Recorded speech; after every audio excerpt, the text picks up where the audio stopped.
Olá, meu nome é Felipe Martins de Oliveira e você está ouvindo a série Espiritualidade para Todos os Dias. A reflexão dessa semana encontra-se nos seguintes textos bíblicos: Mateus 22, de 15 a 46, Marcos 12, de 13 a 37 e Lucas 20, de 20 a 44, e corresponde à semana 48 do Guia Devocional do Evangelho, segundo Mateus, Marcos e Lucas, cujo título é Sobre Moedas e Corpos Ressurretos. Vamos à leitura dos textos bíblicos. Mateus 22, de 15 a 46. Então os fariseus saíram e começaram a planejar um meio de enredá-lo em suas próprias palavras. Enviaram-lhe seus discípulos junto com os herodianos, que lhe disseram: Mestre, sabemos que és íntegro e que ensinas o caminho de Deus conforme a verdade. Tu não te deixas influenciar por ninguém, porque não te prendes à aparência dos homens. Dize-nos, pois, qual é a tua opinião? É certo pagar imposto a César ou não? Mas Jesus, percebendo a má intenção deles, perguntou: Hipócritas, por que vocês estão me pondo à prova? Mostrem-me a moeda usada para pagar o imposto. Eles lhe mostraram um denário e lhes perguntou: De quem é esta imagem e esta inscrição? De César, responderam eles. E ele lhes disse: Então deem a César o que é de César e a Deus o que é de Deus. Ao ouvirem isso, eles ficaram admirados e, deixando-o, retiraram-se. Naquele mesmo dia, os saduceus, que dizem que não há ressurreição, aproximaram-se dele com a seguinte questão: Mestre, Moisés disse que se um homem morrer sem deixar filhos, seu irmão deverá casar-se com a viúva e dar-lhe descendência. Entre nós havia 7 irmãos. O primeiro casou-se e morreu. Como não teve filhos, deixou a mulher para seu irmão. A mesma coisa aconteceu com o segundo, com o terceiro e até o 7º. Finalmente, depois de todos, morreu a mulher. Pois bem, na ressurreição, de qual dos 7 ela será esposa, visto que todos foram casados com ela? Jesus respondeu: Vocês estão enganados, porque não conhecem as Escrituras e nem o poder de Deus. Na ressurreição, as pessoas não se casam nem são dadas em casamento, mas são como os anjos do céu. E quanto à ressurreição dos mortos, vocês não leram o que Deus lhes disse? Eu sou o Deus de Abraão, o Deus de Isaque e o Deus de Jacó? Ele não é Deus de mortos, mas de vivos. Ouvindo isso, a multidão ficou admirada com o seu ensino. Ao ouvirem dizer que Jesus havia deixado os saduceus sem resposta, os fariseus se reuniram. Um deles, perito na lei, o pôs à prova com esta pergunta: Mestre, qual é o maior mandamento da lei? Respondeu Jesus: Ame o Senhor seu Deus de todo o seu coração, de toda a sua alma e de todo o seu entendimento. Este é o primeiro e maior mandamento. E o segundo é semelhante a ele: ame o seu próximo como a si mesmo. Desses 2 mandamentos dependem toda a lei e os profetas. Estando os fariseus reunidos, Jesus lhes perguntou: O que vocês pensam a respeito do Cristo? De quem ele é filho? É filho de Davi, responderam eles. Ele lhes disse: Então, como é que Davi, falando pelo Espírito, chama Senhor? Pois ele afirma: O Senhor disse ao meu Senhor: Assenta-te à minha direita, até que eu ponha os teus inimigos debaixo de teus pés. Se, pois, Davi o chama Senhor, como pode ser ele seu filho? Ninguém conseguia responder-lhe uma palavra, e daquele dia em diante, ninguém jamais se atreveu a fazer-lhe perguntas.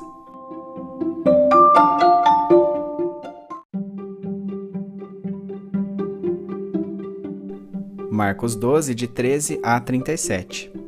Mais tarde enviaram a Jesus alguns dos fariseus herodianos para o apanharem em alguma coisa que ele dissesse. Estes se aproximaram dele e disseram: Mestre, sabemos que és íntegro e que não te deixas influenciar por ninguém, porque não te prendes à aparência dos homens, mas ensinas o caminho de Deus conforme a verdade. É certo pagar imposto a César ou não? Devemos ou não pagar? Mas Jesus, percebendo a hipocrisia deles, perguntou: Por que vocês estão me pondo à prova? Tragam-me um denário para que eu o veja. Eles lhe trouxeram a moeda e ele lhes perguntou: De quem é esta imagem e esta inscrição? De César, responderam eles. Então Jesus lhes disse: Deem a César o que é de César e a Deus o que é de Deus. E ficaram admirados com ele. Depois os saduceus, que dizem que não há ressurreição, aproximaram-se dele com a seguinte questão: Mestre, Moisés nos deixou escrito que se um homem morrer e deixar mulher sem filhos, seu irmão deverá casar-se com a viúva e ter filhos para seu irmão. Havia 7 irmãos. O primeiro casou-se e morreu sem deixar filhos. O segundo casou-se com a viúva, mas também morreu sem deixar filhos. O mesmo aconteceu com o terceiro. Nenhum dos 7 deixou filhos. Finalmente morreu também a mulher. Na ressurreição, de quem ela será esposa, visto que os 7 foram casados com ela? Jesus respondeu: Vocês estão enganados, pois não conhecem as Escrituras e nem o poder de Deus. Quando os mortos ressuscitam, não se casam nem são dados em casamento, mas são como os anjos nos céus. quanto à ressurreição dos mortos, vocês não leram no livro de Moisés, no relato da sarça, como Deus lhe disse: Eu sou o Deus de Abraão, o Deus de Isaque e o Deus de Jacó? Ele não é um Deus de mortos, mas de vivos. Vocês estão muito enganados. Um dos mestres da lei aproximou-se e os ouviu discutindo. Notando que Jesus lhes dera uma boa resposta, perguntou-lhe: De todos os mandamentos, qual é o mais importante? Respondeu Jesus: O mais importante é este: Ouve, ó Israel, o Senhor, o nosso Deus, o Senhor é o único Senhor. Ame o Senhor, o seu Deus, de todo o seu coração, de toda a sua alma, de todo o seu entendimento e de todas as suas forças. O segundo é este: ame o seu próximo como a si mesmo. Não existe maior mandamento do que esses.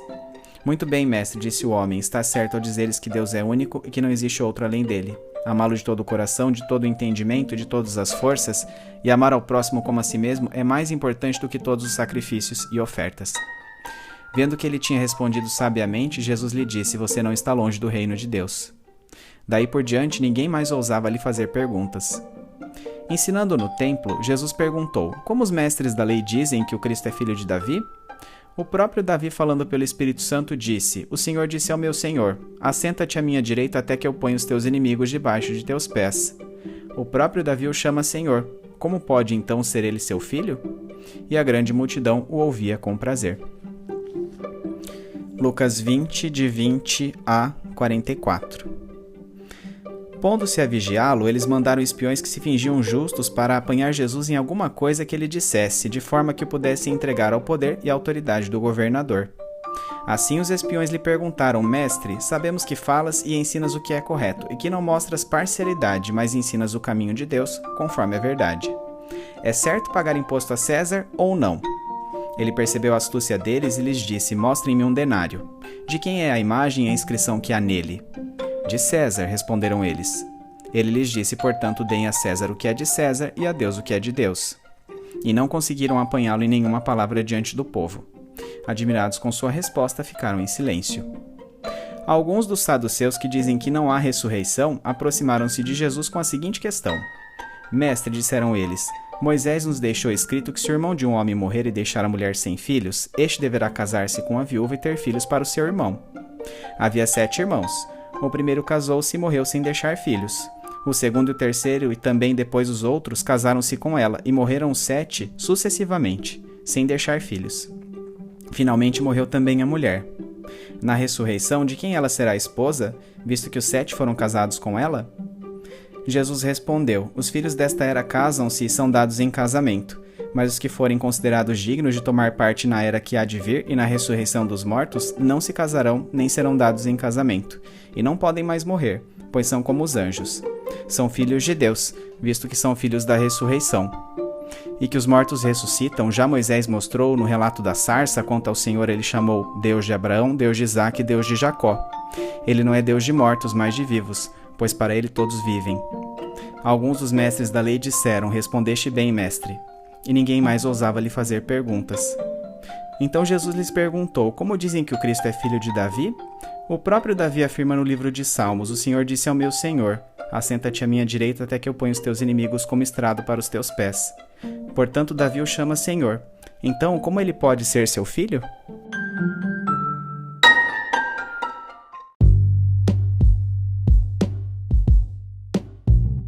Nos textos que acabamos de ler, os fariseus buscavam um modo de enredar Jesus em suas próprias palavras, com o intuito de pegá-lo numa eventual contradição.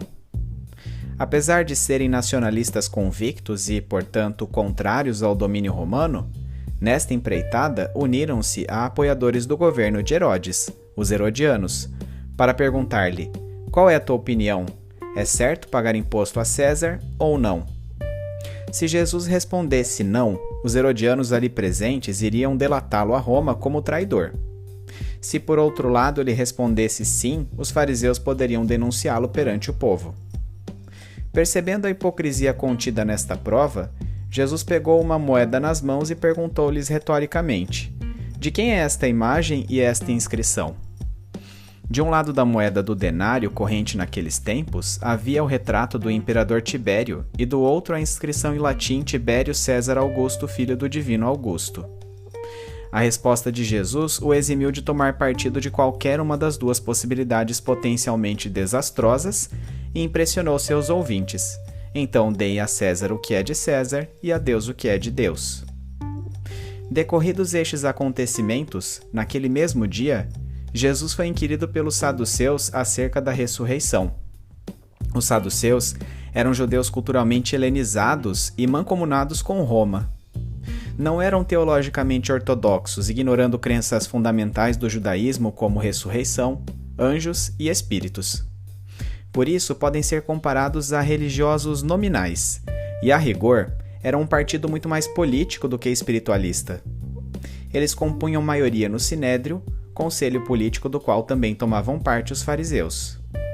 Através do Sinédrio, os reis fantoches impostos por Roma contavam com a participação destes representantes do povo judeu, a fim de executarem suas decisões na Palestina sem incitar novas insurreições. Como eram responsáveis pela manutenção do templo, atividade para a qual cobravam altos impostos, os saduceus certamente sentiram-se ameaçados pela recente purificação empreendida por Jesus, o que talvez tenha constituído o real motivo subjacente a este interrogatório.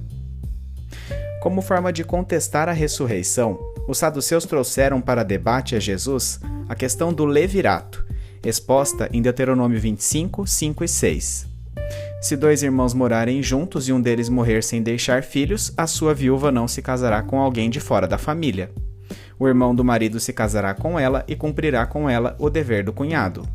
O primeiro filho que ela tiver levará o nome do irmão falecido, para que o seu nome não seja apagado de Israel.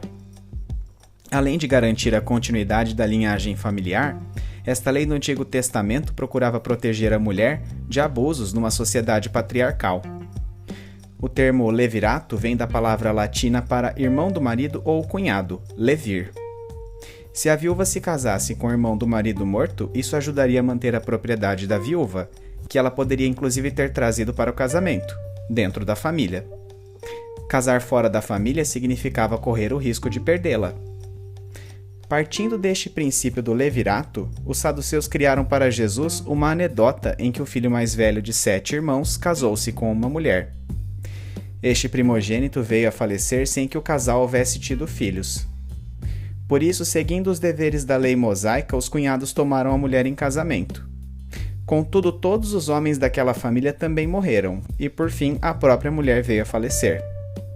Os saduceus então finalizam acerca da história proposta. Pois bem, na ressurreição, de qual dos 7 ela será esposa, visto que todos foram casados com ela? Com esta pergunta, os saduceus pretensamente queriam demonstrar que a ressurreição, que era encarada como mera transposição da realidade terrena para um outro plano, era um ensino absurdo. Jesus contra-argumenta afirmando que, do mesmo modo como ocorre com os anjos, as estruturas sociais, tais quais o casamento, não terão paralelo após a ressurreição. Os saduceus descartavam os preceitos bíblicos fundamentais sobre o tema, porque consideravam apenas os livros do Pentateuco como divinamente inspirados, ignorando escritos proféticos que explicitamente ensinavam acerca da ressurreição.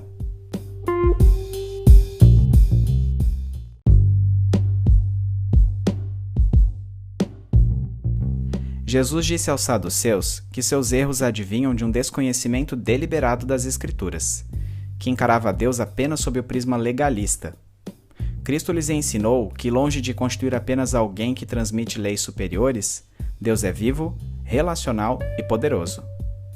Mesmo considerando apenas o Pentateuco, os saduceus ainda assim tinham evidências da ressurreição simplesmente pelo modo como Deus se apresentava: Deus de Abraão, Deus de Isaque e Deus de Jacó, pois ele não é Deus de mortos, mas de vivos. A multidão maravilhou-se com esses ensinamentos de Jesus.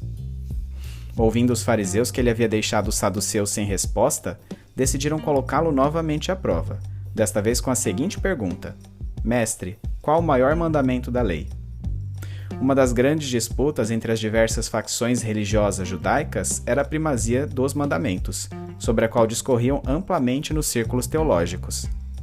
Os fariseus enumeravam cerca de 248 preceitos positivos e 365 negativos oriundos da lei, o que perfazia um total de 613 mandamentos. O perito na lei que dirigiu a questão a Jesus talvez achasse uma tarefa impossível escolher somente um preceito, dentre tantos existentes.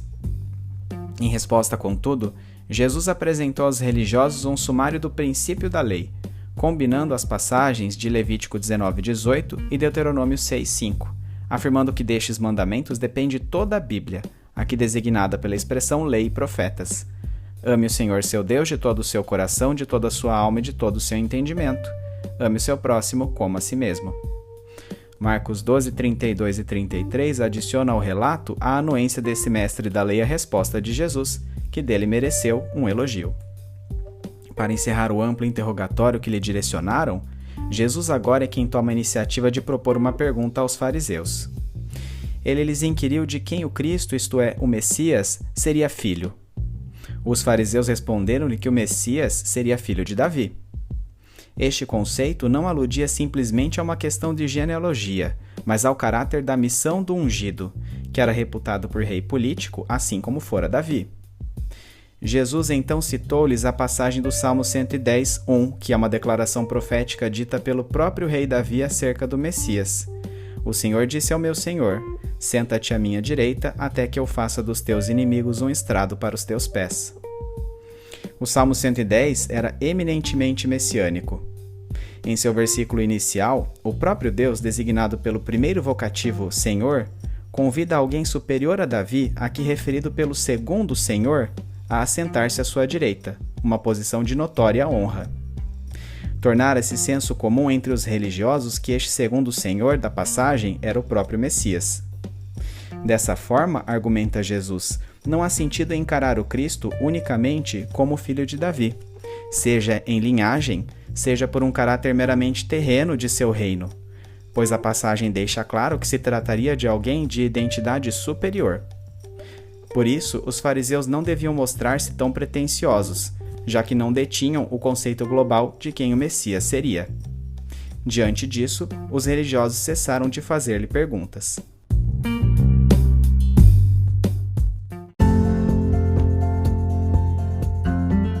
Aplicação prática.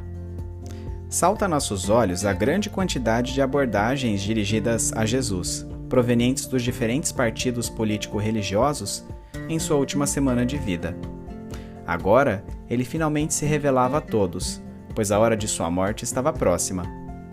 Entretanto, ao invés de ouvirem seus ensinamentos claramente superiores, sem conceitos formatados ou pré-concebidos, os integrantes dessas diversas facções tentaram condená-lo por não conseguirem encaixá-lo em suas crenças. De fato, Jesus afrontou o nacionalismo judaico dos fariseus e contrariou concepções teológicas falaciosas dos saduceus.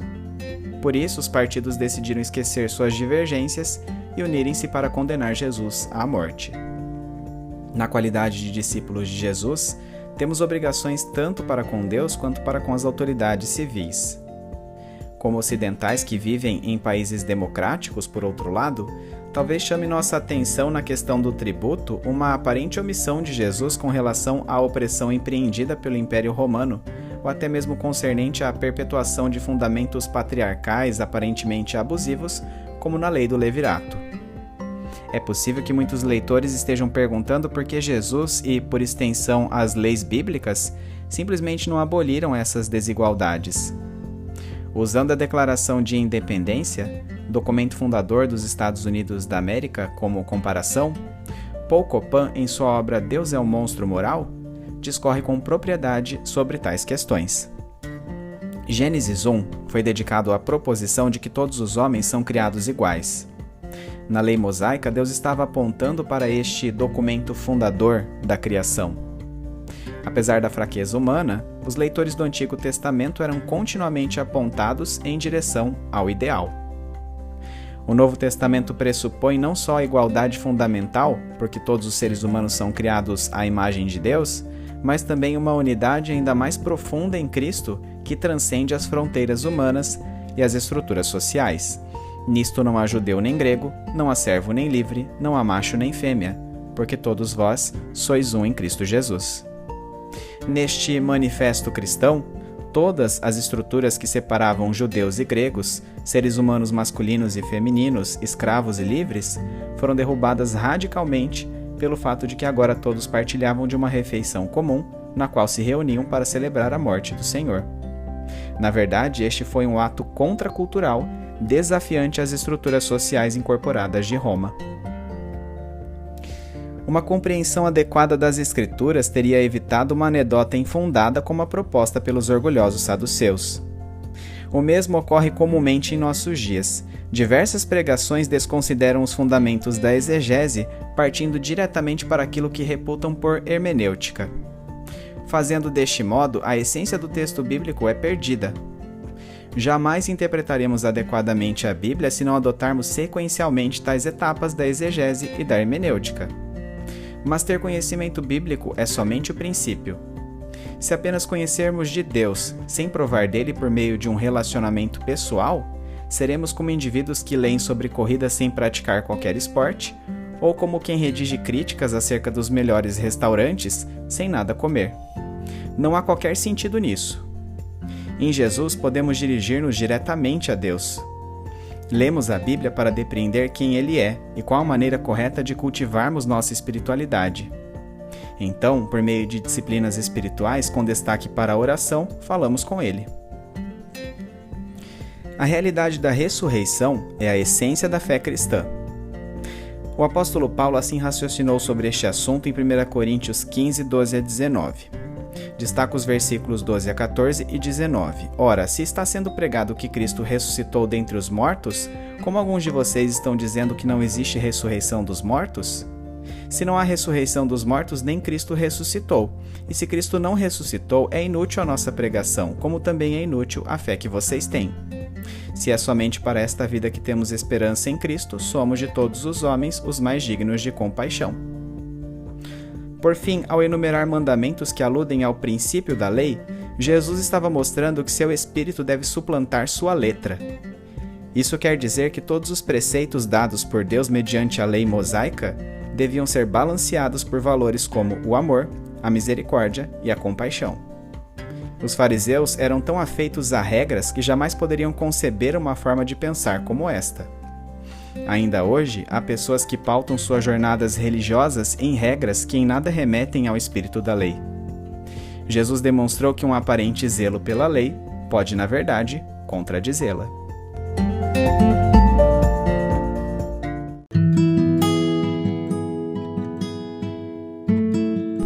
Trazendo da mente para o coração.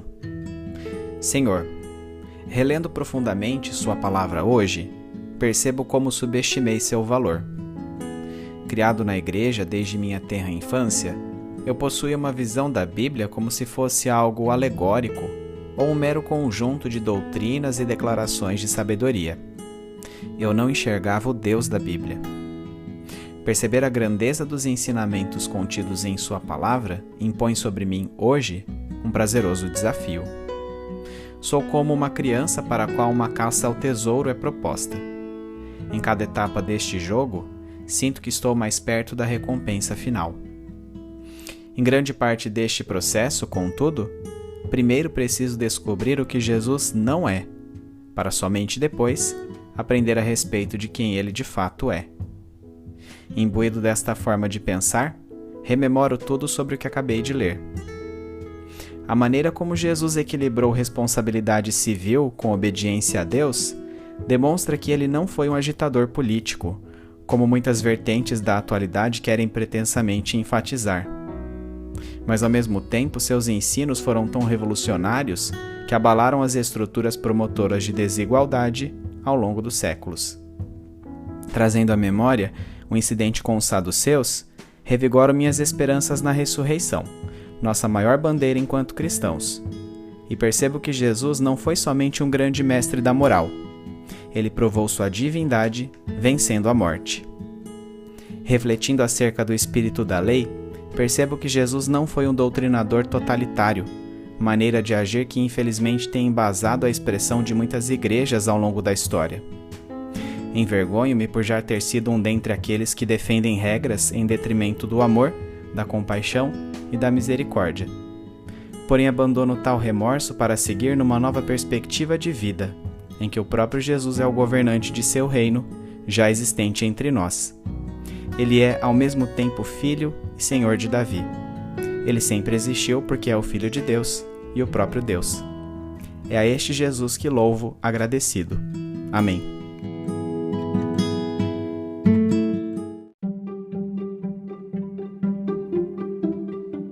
Medite mais sobre este texto ao longo da semana. Domingo, leia os textos de Mateus 22, de 15 a 46, Marcos 12, de 13 a 37 e Lucas 20, de 20 a 44, bem como os comentários sobre eles. Segunda-feira, relembre o episódio conhecido como a questão do tributo. Por meio dele, o que Jesus quis ensinar acerca de nossas responsabilidades civis, assim como também defende Romanos 13, de 1 a 7? Terça-feira, quem eram os saduceus? Em que consistia o princípio do levirato? Em que sentido a anedota elaborada pelos saduceus pretendia demonstrar aquilo que consideravam como o absurdo da ressurreição? Quarta-feira, como a resposta de Jesus aos saduceus fez com que todos concluíssem que o absurdo era, na realidade, deixar de crer na ressurreição? Para responder a esta pergunta, considere também o que diz o apóstolo Paulo em 1 Coríntios 15, de 12 a 19. Quinta-feira, como contrapor o argumento de que o cristianismo endossou estruturas sociais e maritais opressoras com o real ensino bíblico? Para embasar sua resposta, considere também o trecho do livro Deus é um Monstro Moral, de Paul Copan. Sexta-feira, suas atitudes têm refletido a letra ou o espírito da lei, o qual defende que ela seja balanceada pelos princípios do amor, da misericórdia e da compaixão. Sábado, quais as implicações práticas dos textos de Mateus 22, de 15 a 46, Marcos 12, de 13 a 37 e Lucas 20, de 20 a 44 para a sua vida?